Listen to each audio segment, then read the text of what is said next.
इसी बीच आगे बढ़ते हुए बिहार चुनाव से जुड़ी हुई जानकारी है। पहले चरण में वोटिंग संपन्न हुई, 65.8% वोटिंग और यह आंकड़ा जारी किया है चुनाव आयोग ने। तो पहले फेज के चुनाव संपन्न हो चुके हैं। अब दूसरा फेज है 11 तारीख को और रिजल्ट आएंगे 14 तारीख को। लेकिन उसके पहले हालांकि जो वोटिंग परसेंटेज है वो पहले सालों के मुकाबले बहुत अच्छा है। अब कोशिश पूरी यही थी इस बार कि ज्यादा से ज्यादा लोगों को जागरूक किया जाए ताकि वो अपने मताधिकार का प्रयोग कर सकें और कहीं ना कहीं उसका जो नतीजा है वो भी दिखा। 65.8% वोटिंग हुई बिहार में पहले चरण में और ये आंकड़े खुद चुनाव आयोग ने जारी किए हैं। फाइनल आंकड़े ये हैं जो खुद चुनाव आयोग की तरफ से जारी किए गए हैं। अब उम्मीद यही है कि जो दूसरा चरण होगा, दूसरे चरण में भी लोग ऐसे ही बढ़ चढ़कर मतदान करेंगे, अपने मताधिकार का उपयोग कर सकेंगे। तो बम्पर मतदान हुआ है। आपने सुना था इसके पहले जब चुनाव आयोग की तरफ से प्रेस कॉन्फ्रेंस की गई थी, जब तारीखों का ऐलान हुआ था, उस समय चुनाव आयोग ने कहा था कि हमने ये जो तिथि है, जो डेट है चुनाव की, इसी को देखते हुए फिक्स की है क्योंकि बिहार और झारखंड के कई लोग बाहर रहते हैं, लेकिन छठ पर लगभग हर कोई अपने घर लौट कर आता है। तो कोशिश हमारी ये थी कि ऐसे समय पर हम चुनाव रखें कि ज्यादा से ज्यादा लोग अपने मताधिकार का प्रयोग कर सकें, वोटिंग वो कर सकें। और कहीं ना कहीं नतीजा भी अच्छा इसका दिखा है।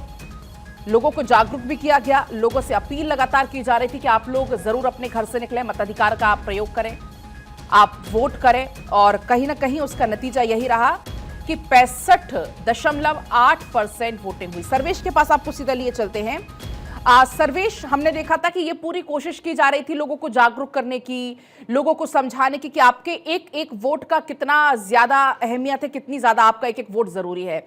और कहीं ना कहीं उसका नतीजा भी ये रहा कि बहुत अच्छा वोटिंग परसेंटेज निकलकर सामने आया, 65.8। जी बिल्कुल। देखिए, जिस तरीके से चुनाव आयोग ने इस चुनाव में मेहनत की है और इसके पीछे एक वजह यह भी है कि त्योहारों के तुरंत बाद चुनाव के तारीखों का ऐलान किया गया था और छठ पर्व में काफ़ी ज़्यादा संख्या में लोग बिहार का रुख करते हैं। जो भी बाहर रहते हैं वो विदेशों से भी लोग आते हैं बिहार छठ पर्व मनाने के लिए और छठ पर्व के तत्काल बाद चुनाव की तारीखों का ऐलान कर दिया गया था। तो इसका फ़ायदा कहीं ना कहीं इस बार हुआ है, जिसकी वजह से वोटिंग परसेंटेज बढ़ा है।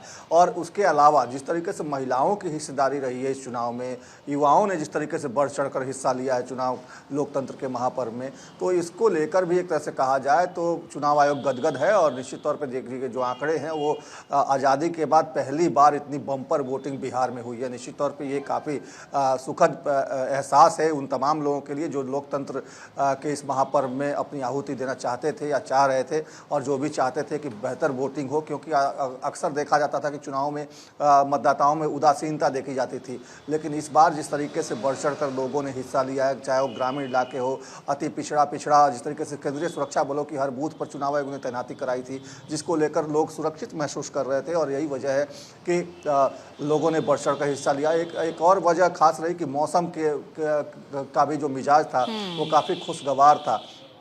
ना ज़्यादा गर्मी है ना ज़्यादा ठंड है, जिसकी वजह से भी लोग घरों से बाहर निकले और दिन भर खुशनुमा माहौल था, जिसकी वजह से तमाम लोगों ने अपने अपने मताधिकार का प्रयोग किया। क्योंकि अब सर्वेश हम देख रहे हैं कि दूसरे चरण की तैयारी इस वक्त चल रही है, जोर शोर से प्रचार प्रसार चल रहा है। तमाम दल हो, चाहे वो एनडीए हो या महागठबंधन हो, आज भी ताबड़तोड़ रैलियां होने वाली। तो आपको क्या लगता है ये जो दूसरा चरण है वो भी कुछ ऐसे ही बम्पर नतीजे लाने वाला है? बिल्कुल। देखिए, 11 तारीख को दूसरे चरण के लिए मतदान होना है और निश्चित तौर पे जो लोग रुके हुए हैं, एक तरह से केंद्र सरकार ने ये भी कहा था कि छठ के बाद जो भी लोग वोट देने के लिए रुकेंगे अपने घरों पे बिहार में, उनको सब्सिडी दी जाएगी टिकट खरीदने में। 20% की सब्सिडी केंद्र सरकार रेलवे ने अनाउंस किया है कि जो भी लोग 14 तारीख के बाद अपने घरों से दूसरे राज्यों का रुख कर रहे हैं कामकाज के लिए, जो लोग रुके दूसरे राज्यों में जाना चाहते हैं, जा रहे हैं, जो छुट्टियों में आए थे वोट देने के लिए रुके हुए हैं, उनको 20% की सब्सिडी दी जाएगी। और इसका भी असर देखने को मिला कि लोग भारी तादाद में अभी तक बिहार में कैंप किए हुए हैं और कई सारे ऐसे लोग हैं जिनको कामकाज के लिए बाहर जाना पड़ता है, जिनकी नौकरियां हैं, उन लोगों ने बाकायदा इसके लिए छुट्टियां ले रखी हैं।